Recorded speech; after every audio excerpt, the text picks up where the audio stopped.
Pachuca were in the final against Real Madrid and unfortunately could not get it done. Real Madrid, I mean, they have too much quality up front. We already know that.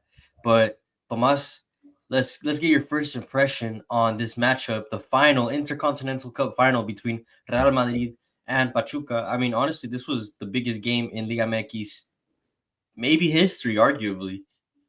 Yeah, but first we should congratulate Carlo Ancelotti.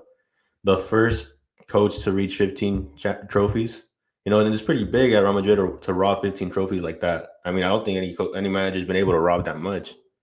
So Nah, I mean, I don't know about Rob, but I mean, I think there was a little bit of a iffy, some questionable refereeing, especially on that penalty call. I don't think that was a penalty, but we'll dive deep into it and when we go deep into the video. But before we get into everything, make sure you guys subscribe, follow, like, check out all our platform links down below. Hello, welcome back to another episode of Charla Football. I'm your host, as always, Gerardo, accompanied by Tomas. We were reacting. We just finished watching the Intercontinental Cup final between Real Madrid, Pachuca. Like Tomas already stated in the beginning of the video, possibly a rob title, but but honestly, like at the end of the day, Real Madrid were more than deserving of the title. I mean, they are the better team by far.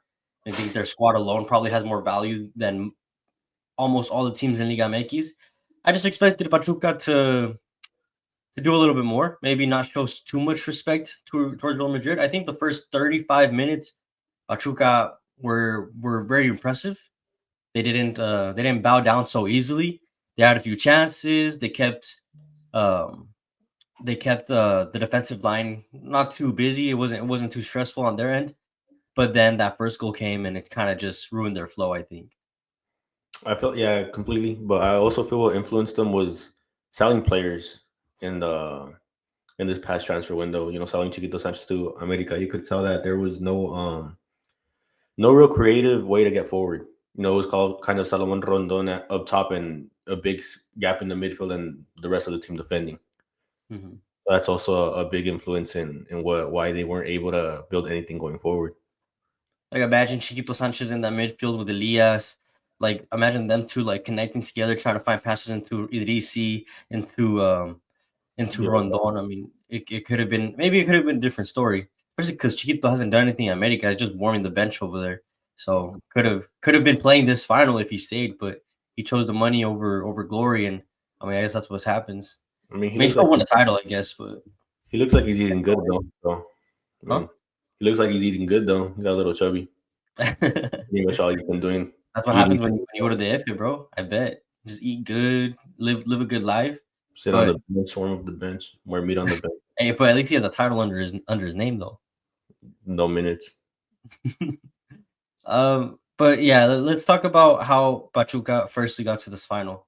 I mean, they have to eliminate Botafogo, the Copa Libertadores champions, the Brasileirao champions. They had just won the double. Then 3 days later, they faced off against a Pachuca team that had at least about a month of rest. But we already kind of talked about it and touched on it in the last video that moment where your flow is disrupted can possibly affect your playstyle. In this case, maybe it didn't really happen, but I mean, Botafogo, like if you had the opportunity to play Real Madrid, if you're any team in the world, bro, I mean, anyone's taking that opportunity. Pachuca was that team, but they smashed them 3-0, and then they went to face Al Ali in the semifinals. Al Ali were a lot tougher an opponent, and I think that was the most shocking match because I think in the Botafogo match, really Botafogo had nothing to show for it, nothing that impressed me. But Al Ali, they were the better team. They go all the way to penalties, and when you think everything's kind of wrapped up and penalty shootout, Pachuca missed their first two penalties. I mean, what were you thinking in that moment when Pachuca had gone 2-0 down? Man, honestly, I was praying.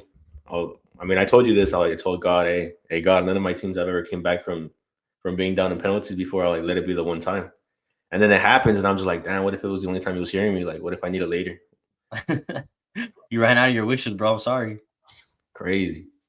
But it was impressive. I was listening to some of the guys on Football Picante. They were talking about how it's very rare. I mean, I think even in world of football, it's very rare once you miss your first two penalties and you're approaching that third penalty. I mean, the probability of coming back of a situation like that is probably like 0.5 3% or something like that. Like it's probably extremely low to come back from like a 2-0 deficit in a penalty shootout. But that first save was key. And that first save was absolutely key from Moreno, right? That's the goalkeeper's name? Yeah. From Moreno. And that's where when they sparked the comeback in the penalty shootout. And it was electrifying scenes. I mean, there was a lot of Al Ahly fans because I mean Qatar is pretty somewhat close to Egypt, so there was a lot of fans there. I mean, More it looked like a Al Ahly home game, to be honest. Yeah, exactly. So everything swung in their favor, and even when Pachuca were taking the penalties, they were shooting in front of their the Al Ahly fans. So there was a lot of pressure against the Pachuca players, but they rose to the occasion. They came out on top. They got to play this amazing final that was so hyped up, and they had the possibility of achieving a triplete if they had just gotten a result against Real Madrid. But we already know Real Madrid are Real Madrid. I don't think there was any discussion. I don't think there's no surprise that Real Madrid won. I don't think it should have been a 3-0 It's win. like the song says, bro. Con bar o sin bar, el Madrid te va a robar. It doesn't matter what you do. It doesn't matter who you bring. It doesn't matter what you have. It doesn't matter how you prepare. Te van a robar. But Pachuca had El Chaca Rodriguez, Elias Montiel, Salomon Rondon, Idrisi. I mean, we have ballers ourselves on this side. I mean, Liga Mekis have some ballers. that's crazy. I mean, the only thing I can take away from this Madrid team is that first goal. I mean, a sweaty goal versus Liga MX side.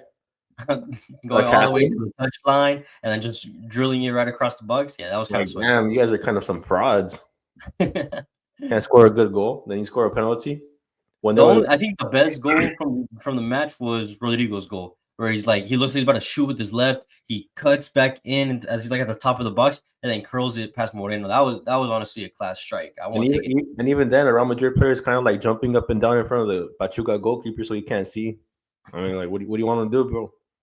That is true. I think he's practically covering his eyes, blocking his view. But I mean, you think it was enough to rule it off like as not a goal? If it were any other team, yes, but since it's Real Madrid, no. I mean, look, you can even tell the penalty. There was a similar penalty for Pachuca, and they didn't even go to check it on VAR. Questions, man, questions. But at the end of the day, you gotta say that Real Madrid were rightful winners. They outplayed Pachuca. Pachuca, I think they showed up the first 35 minutes, and that was pretty much it. My complaint isn't that which team was better, because Real Madrid was better. My complaint is that they really need help to beat a Pachuca side. 16th in Liga MX, and you need the ref to be the MVP. I mean, the ref was the protagonist of the game. What do you want me to say? Hey, but speaking about Pachuca, 16th, like you said, 16th in the league. No one expected them to be in this situation, and then I don't think they even expected themselves. Like, hey, end of this year, we're gonna be playing against Real Madrid. I'm sure they had the idea that that's a possibility, but then, I mean, I don't think any of the guys probably thought it would be a reality.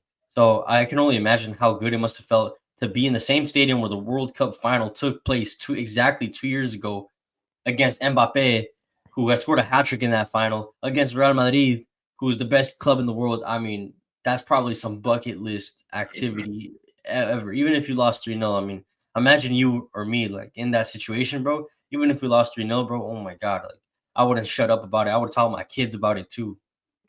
They lost to Madrid? No, I don't think. I think I'd keep that one. That I played against Mbappe. I think I'd keep that one in the books. The day I got robbed by Madrid. I'd write a book about it though. Oh man! Overall, I mean, I just wanted to ask a hypothetical question real quick. If Pachuca had gotten the result and they had gotten that a 2-0 win or a 2-1 win, anyways, if they have gotten the win and won the Intercontinental Cup champion, crowning them, you think it would have been a bigger achievement than America's tricampeonato? By far. Hasn't been done before. I mean, America's won a tricampeonato before. Chivas has won a tricampeonato before. Cruz Azul has won a tricampeonato before. But beating Real Madrid in a actual, FIFA recognized final has not been done before. Imagine the scenes that would have happened. The people in Mexico, in Hidalgo, especially, people would have been going crazy. And given that there's not a lot of Pachuca fans, but I'm pretty sure we would have all came out of the closet in that point in time. And I'm sure they all had came out once they found out they were going to play against Real Madrid. Yeah, but unfortunately, it wasn't their day. It wasn't their day. But I think at the end of the day, they still make Liga MX proud to get us to that position. I mean, you have a coach like Carlo Ancelotti who recognizes you as a club and with the good thing that they're doing as an institution with the young players, especially. I think he said it at a press conference that they use a lot of the young players, and that's one of the best things about this Pachuca team, that there was like 6, 7 Mexicans, young Mexicans that are getting exposed to at the international level. Like, I'm pretty sure there's people watching this game, even from the Real Madrid scouting team, probably watching it like, hey, who's that chamaco? Elias Montiel. Like, he did pretty well, for the match. He was probably the most savable from the whole match. Like, why not inquire about him or maybe send him to a loan? Like, it could be like a game like this, even if it was a 3-0, can do wonders for a team like Pachuca, for all the players that were in it. So I think it was a great experience to just see. I even before the match, I was like, wow, like we're really about to see a Pachuca versus Real Madrid final, like a few days before Christmas, bro. Like what a absolute Christmas gift to us. No, yeah, I mean, it's just I wish it would have been differently. I wish the Pachuca owners would have seen the long term investment of this. It's kind of just like, oh, we won the Conca Champions, so half of our squad and most of our best bench players.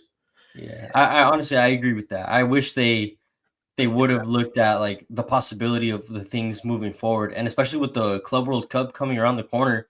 I mean, Almada already said he's going to leave after the Club World Cup, or might be before. I'm not sure exactly. I already forgot what he said, but I know he said he was going to leave.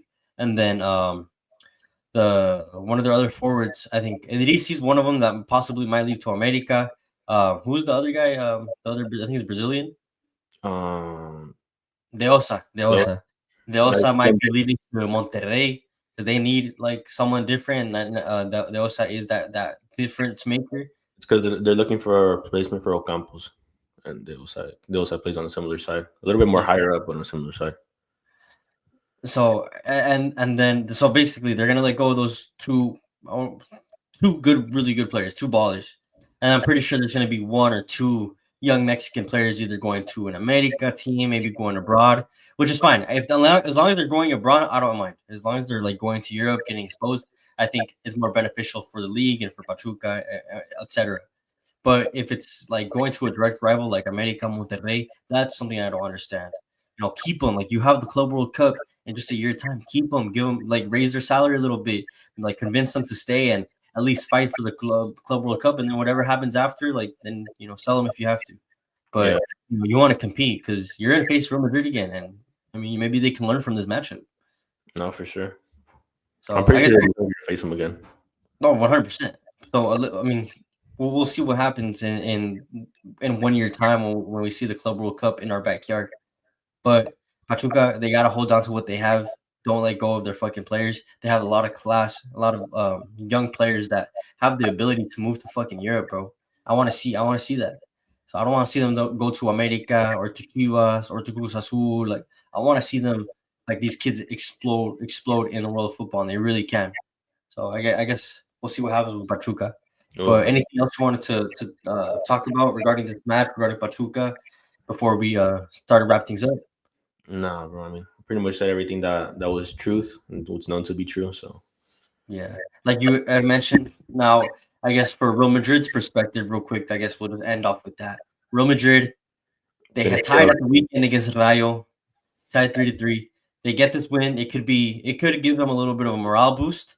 I guess we'll see. They went out with the full best starting 11 to get this title.